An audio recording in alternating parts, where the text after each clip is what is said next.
ഇന്ന് തന്നെ സബ്സ്ക്രൈബ് ചെയ്യൂ നിങ്ങളുടെ പ്രിയപ്പെട്ട ഷോസ് കാണൂ. മനു, നീ ജ്യോതി വീട്ടിൽ നിന്ന് ഡ്രോപ്പ് ചെയ്യും. ഞാനിന്നത്തെയും കുറച്ച് കഴിഞ്ഞേ വരും. നമുക്കൊരു ചെറിയ കാര്യം കൂടി ഉണ്ട് നിത്യ. അവര് പോട്ടെ.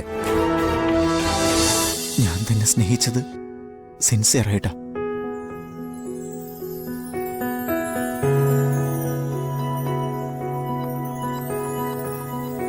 ജീവിതത്തിൽ എന്നേക്കുമായിട്ടുള്ള കൂട്ടായിട്ടാ.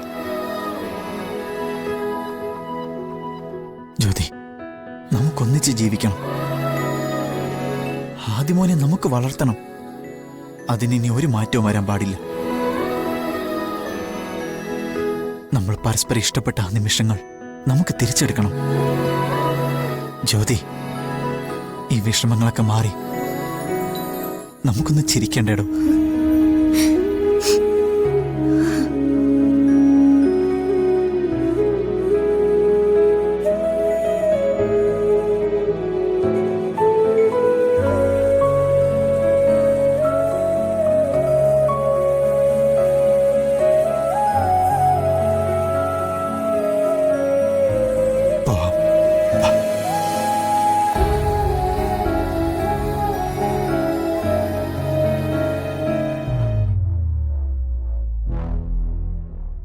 നിത്യ, അവരോടെ സംസാരിക്കാൻ അവന് അവളെ ഒന്ന് കൺവിൻസ് ചെയ്യാൻ പറ്റിയാൽ മതിയായിരുന്നു അല്ലേ?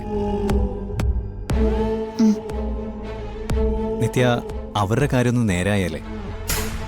എനിക്ക് 41 ദിവസം വ്രതം എടുത്ത് ശബരിമലയിൽ പോണം. ഞാൻ അവർക്ക് വേണ്ടി നേർന്നതാ.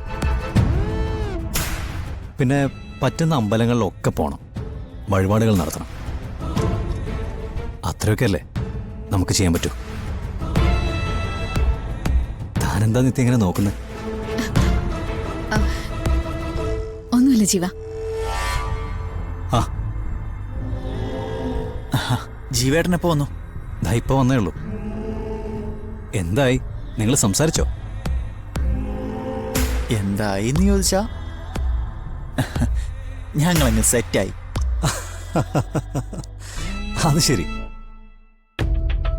ഇനി ജ്യോതിക്ക് ഒരു ടെൻഷനും ഇല്ല.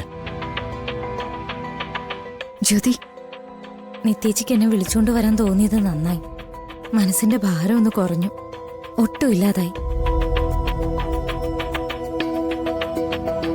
താങ്ക്സ് നിത്യേച്ചി. താങ്ക്സ് എനിക്കല്ല പറയേണ്ടത്, നിന്റെ ഏട്ടനാ.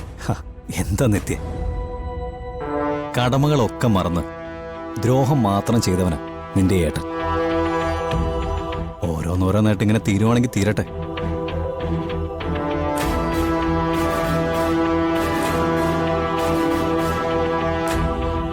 എങ്കിൽ നമുക്ക് പോയാലോ? മനു, നീ ജ്യോതി വീട്ടിൽ നിന്ന് ഡ്രോപ്പ് ചെയ്യും. ഞാനിന്നത്തെയും കുറച്ച് കഴിഞ്ഞേ വരും.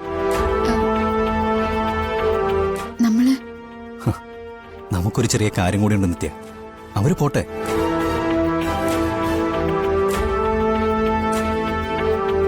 എന്റെ കൂടെ വരാൻ പേടിയുണ്ടോ? ഏയ്, ഇപ്പൊ പേടിയൊന്നുമില്ല. എന്നാ ഞങ്ങൾ പോട്ടെ. വാ.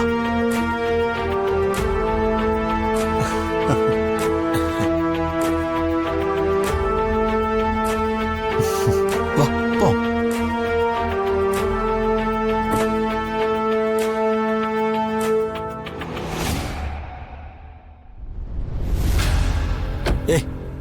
வா சார், இதுக்கும் நீங்க இப்ப வந்தது நல்லாயி போச்சு. நீங்க இல்லாம அம்மா மட்டும் தனியே எப்படி ஐயா எல்லாம்? രഘുവേട്ട, നിത്യയുടെ കാര്യത്തിൽ ഒരു സന്തോഷം വന്നു കയറി എന്നുള്ളത് സത്യമാണ്. അതിൻ്റെ ഒപ്പം ഒരു ദുരന്ത സൂചന കൂടിയുണ്ട്. ഇതെല്ലാം നടത്തുന്നതും മുൻകൈ എടുക്കുന്നതും ജീവനാണ്. എന്തെങ്കിലും ഒരു കാര്യം അവൻ മനസ്സിൽ ഉദ്ദേശിച്ചിട്ടല്ലാതെ ഒന്നും ചെയ്യില്ല. വരട്ടെ സുജാതെ. ഇതുവരെ വന്നതൊക്കെ നേരിട്ടില്ലേ? പണ്ടത്തെ പോലെ ഒന്നല്ലല്ലോ. അത്യാവശ്യം കരുത്തില്ലേ നമ്മുടെ മനസ്സിന്? കാലം നമ്മളെല്ലാം അങ്ങനെ ആക്കി തീർത്തില്ലേ?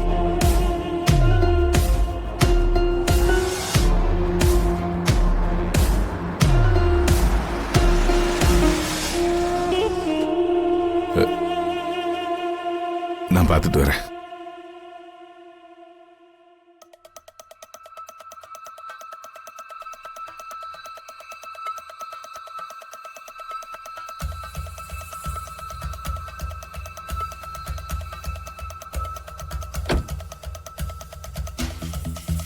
താൻ വാ.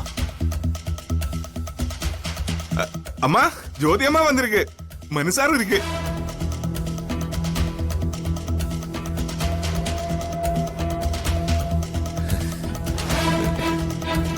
மனு சார், ரகு சார் வந்திருக்கு.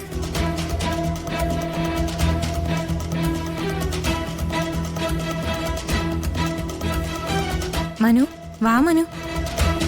എടോ, ഞാനെങ്ങനെ അങ്കിളിനോട്? வாங்க சார். வாங்கய்யா, வாமா.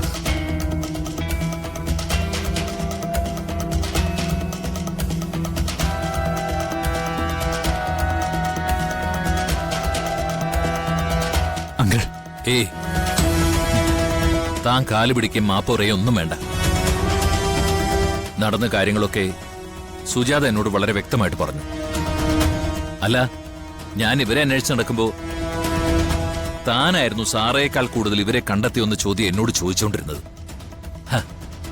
അതിന്റെ പിന്നിൽ ഇതായിരുന്നു ഉദ്ദേശമെന്ന് എനിക്കറിയില്ലായിരുന്നു. ഞാൻ ഒരുപാട് വിഷമിച്ചു അങ്കിൾ.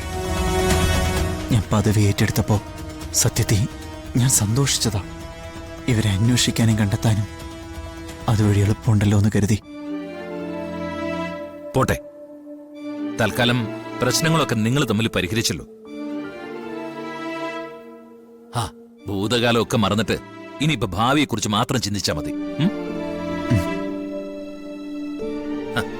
ഇറ്റ്സ് ഓക്കെ മോനെ, താൻ എന്റെ മരുമകനാകാൻ കൊള്ളാം.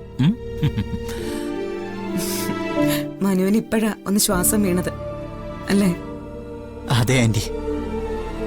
ഇപ്പൊ പോലും ഞാനും ജ്യോതി സംസാരിച്ചുകൊണ്ടിരുന്നത് എന്താ തെറ്റ്, എവിടെയാ സംഭവിച്ചത്, ആരാ കുറ്റക്കാർ എന്നൊക്കെയാ. നിത്യേച്ചിയും ജീവേട്ടനും അങ്ങനൊരു അവസരം ഒരുക്കി തന്നില്ലായിരുന്നെങ്കിൽ ജ്യോതി ഇങ്ങനെ ചിരിച്ചു നിൽക്കില്ലായിരുന്നു. നിത്യയും ജീവനും കൂടിയോ? അതെങ്ങനെ? അമ്മേ, നിത്യേച്ചി എന്നെ കൊണ്ടുപോയത് കടയിലെ സാധനങ്ങൾ വാങ്ങാനല്ലായിരുന്നു, മനുവിനോട് സംസാരിക്കാൻ വേണ്ടിയായിരുന്നു. ജീവേട്ടൻ എന്നെ വിളിച്ചു പറഞ്ഞു നിങ്ങൾ രണ്ടുപേരും കൂടി സ്വകാര്യമായിട്ട് സംസാരിക്കാൻ. എന്നിട്ട് നിത്യ എവിടെ? എന്നോട് ജ്യോതി ഇവിടെ ഡ്രോപ്പ് ചെയ്യാൻ പറഞ്ഞു. നിത്യേച്ചി ജീവേട്ടന്റെ കൂടെയുണ്ട്. രഘുവേട്ടാ,